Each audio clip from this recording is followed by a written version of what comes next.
សូមប្រគេនទូថាវត្តនេះកើតនៅឆ្នាំ1997មកដល់បច្ចុប្បន្ននេះគឺ25-26ឆ្នាំហើយនៅក្នុងការដែលកកើតឡើងតាំងពីសម័យនោះមកដល់បច្ចុប្បន្ននេះគឺដោយបានអស់លោកទស្សនាព្រោះនៅវត្តនេះគឺ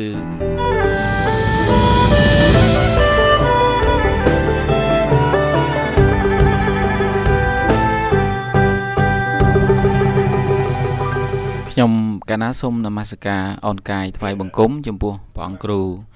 សរយណោពិសិដ្ឋកំសាន្តដែលជាបច្ចាធិការវត្តត្រៃរតនារាមស្ថិតនៅក្នុងទីក្រុងអាឡែនតារដ្ឋចរចាខ្ញុំព្រះអង្គព្រះភិក្ខុឡាន់សុមនោដែលនិមន្តមកអំពីព្រះជាណាចក្រកម្ពុជាហើយខ្ញុំព្រះអង្គគង់នៅវត្តពីមិត្រីពេលខ្ញុំកណាបាននិមន្តមកដល់វត្តត្រៃរតនារាមហ្នឹងបានឃើញ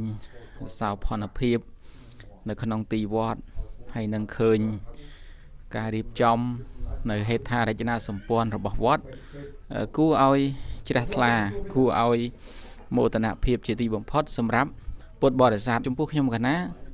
ដែលជាភិក្ខុអកន្តកៈពេលដែលឃើញវត្តព្រះអង្គគ្រូជាម្ចាស់ហើយក៏ចេះតែឆ្ងល់ប៉ុន្តែមិនដឹងទៅសួរអ្នកណាមានសួរព្រះអង្គគ្រូណាអញ្ចឹងសូមខ្ញុំព្រះអង្គសូមសួរព្រះអង្គគ្រូថាតើវត្តត្រៃរតនារាមនេះក៏កើតឡើងរយៈកាលប្រមាណឆ្នាំហើយសម្រាប់គោលបំណងដែលព្រះអង្គគ្រូជំចាស់បានរៀបចំកសាងវត្តខ្មែរយើងនៅក្នុងទីក្រុងអាឡែនតានេះខ្ញុំណាឃើញមានការរៀបសួនរៀបប្រជែដីកសាងប្រជែដីកសាងព្រះវិហារយ៉ាងធំស្កឹមស្កៃទៅព្រះអង្គគ្រូមានវត្ថុបំណងបែបណាដែរកណាសូមរតនានិមន្តព្រះអង្គគ្រូជាបឋមខ្ញុំកណាសូមក្រាបថ្វាយបង្គំចំពោះគុណនៃព្រះត្រៃរតន៍មានគុណពុទ្ធគុណពធគុណប្រសង្ឃដោយសេចក្តីគោរពជ្រះថ្លាដល់ពងពោះនិងសូមថ្លែងអំណរអគុណលោកគ្រូឡាន់សុមនោដែលជាធម្មកវីដ៏ល្បីនឹងទេសនាធម៌ច្បាស់លាស់នៅព្រះរាជាណាចក្រកម្ពុជាសូមអរគុណដែលបងប្អូនបានមកសម្ភាសនឹងថតនៅទស្សនភាព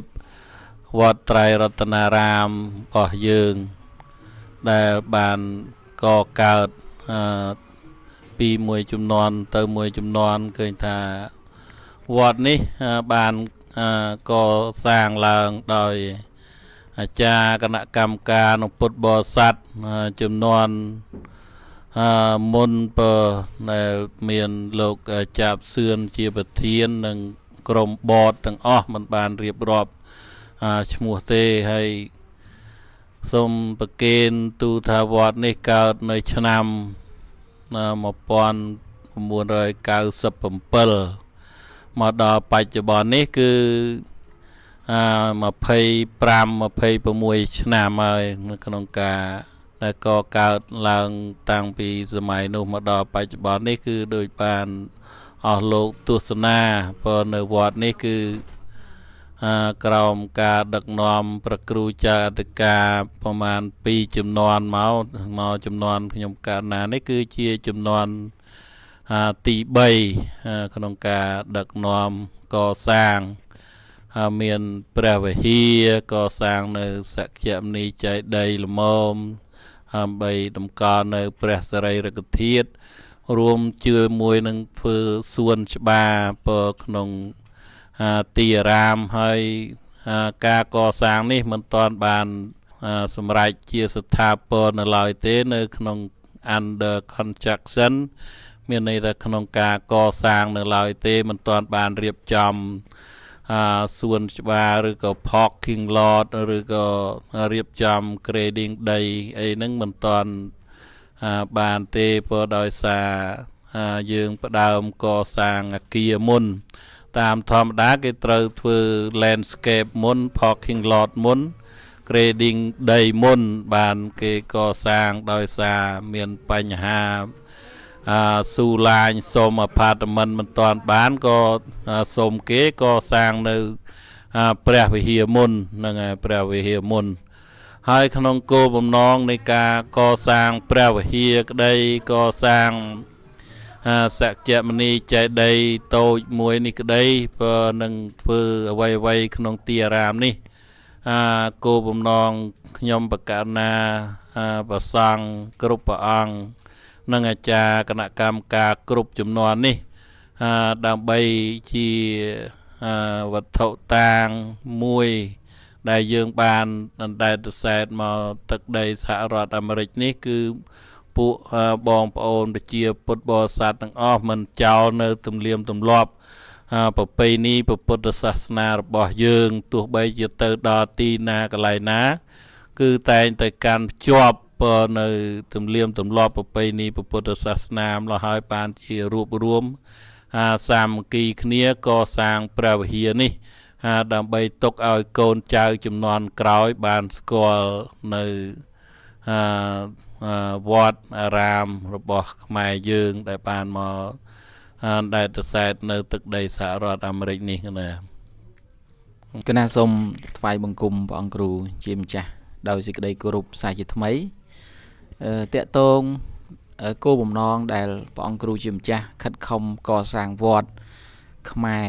នៅក្នុងទីក្រុងអាឡែនតាតំបន់រីវីដលនេះគណៈឃើញថាទីវត្តក៏ធំហើយមានសោភ័ណភាពទេសភាពស្អាតមានការកសាងបច្ចេកដីព្រះវិហារថ្មីស្រឡាងសម្រាប់ទឹកប្រតិព្រះអង្គគ្រូដែលដឹកនាំពុទ្ធបរិស័ទនៅក្នុងទីក្រុងអាឡែនតានៅក្នុងតំបន់រីវីដលនេះនៃរដ្ឋចរចារបស់យើងនេះតើព្រះអង្គគ្រូមានវត្ថុបំណងនិងក្តីស្រមៃយ៉ាងណាដែរដែលព្រះអង្គខិតខំលះបង់បកាយពលលះបង់អាយុជីវិតលះបង់ពេលវេលាលះបង់ទាំងយុវភាពរបស់ខ្លួនហើយខំពង្រឹងព្រះពុទ្ធសាសនាខំពង្រឹងការផ្សព្វផ្សាយខំពង្រីកការកសាងសមិទ្ធផលនានានៅទីនេះសម្រាប់ទឹកប្រតិព្រះអង្គគ្រូដែលព្រះអង្គគ្រូមានវត្ថុបំណងធំបំផុតតើព្រះអង្គគ្រូមានបំណងយ៉ាងណាដែរដែលខិតខំកសាងវត្តនេះគណៈសូមនិមន្តណាសូមអរគុណណាចំពោះបងអូនឡាន់សុមណូណាបានសំណួរសួរនៅសំណួរដ៏ល្អនៅក្នុងឱកាសនេះចង់ឲ្យប្រជាពលរដ្ឋខ្មែរមានវត្តសម្រាប់បំពេញនៅកងការមហាកុសលផ្សេងហើយមានកន្លែងដ៏សមរម្យសម្រាប់ពុទ្ធបរិស័ទប្រសង់គ្រប់ទិសទីទាំងអស់បានគោរពបដិបត្តិនៅសាសនាខ្មែរយើងដែលបានអណ្ដែតទៅសែតមកនៅទឹកដីសហរដ្ឋអាមេរិកនេះដើម្បីឲ្យកូនខ្មែរជំនាន់ក្រោយបានស្គាល់នៅអ្វីទៅដែលហៅថាវត្តអារាមមានព្រះវិហារមានកុដិមានសាលាមានចេតិយអីជាដើមនឹងហើយមួយទៀតនោះគឺដើម្បីផ្សព្វផ្សាយនៅអរិយធម៌ខ្មែរដល់ពលរដ្ឋដែលរស់នៅទឹកដីសហរដ្ឋអាមេរិកនេះវាមានសិល្បៈផ្សេងជាដើមដើម្បីឲ្យកូនខ្មែរដែលកើតនៅទឹកដីសហរដ្ឋអាមេរិកដែលអត់បានស្គាល់នឹងឲ្យគ្នាមកបានស្គាល់ពេលដែលមកទីអារាមនេះគឺបានស្គាល់នៅវប្បធម៌ប្រពៃណីជាតិខ្មែររបស់យើងមួយចំណុចទៀតវត្តគឺជាប្រភពនៃការប្រមូលផ្ដុំបដិបណ្ដាលនៅអំពើល្អផ្សេងសម្រាប់ទីកន្លែងអប់រំទូមាន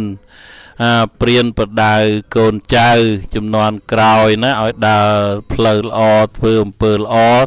តាមមាគ៌ារបស់ព្រះពុទ្ធសាសនាដោយពាក្យថាយាតិសង្ឃវបតេពិចាំងតាតិសង្ឃលភតេផល្លង្កល្យាណការីកល្យាណងបាបការិចៈបាបកាំងបកួណាសាងសាព្រោះពូជរបៀបណាបានទទួលផលផ្លែផ្ការបៀបនោះបកួណាសាងអំពើល្អបានទទួលផលល្អបកួណាធ្វើអំពើអាក្រក់បានទទួលផលអាក្រក់ទៅតាមយថាកម្មរបស់សត្វនីមួយហើយនឹងបានជាទីកន្លែងដើម្បីសាងបណ្ដុះនៅផ្លូវចិត្តព្រោះឲ្យមាន សន្តិភាពផ្លូវចិត្តបើតាមរយៈការធ្វើសមាធិក្តីដើម្បីអប់រំផ្លូវចិត្តកាលណាបើយើងមិនបានអប់រំចិត្តរបស់យើងឲ្យល្អទេបើហើយការដែលអប់រំបន្ទុំផ្លូវចិត្តនេះក៏ត្រូវការទីតាំងល្អកន្លែងល្អដើម្បីយើងបានអប់រំឲ្យបានល្អប្រសើរដល់បងប្អូនប្រជាពុទ្ធបរិស័ទ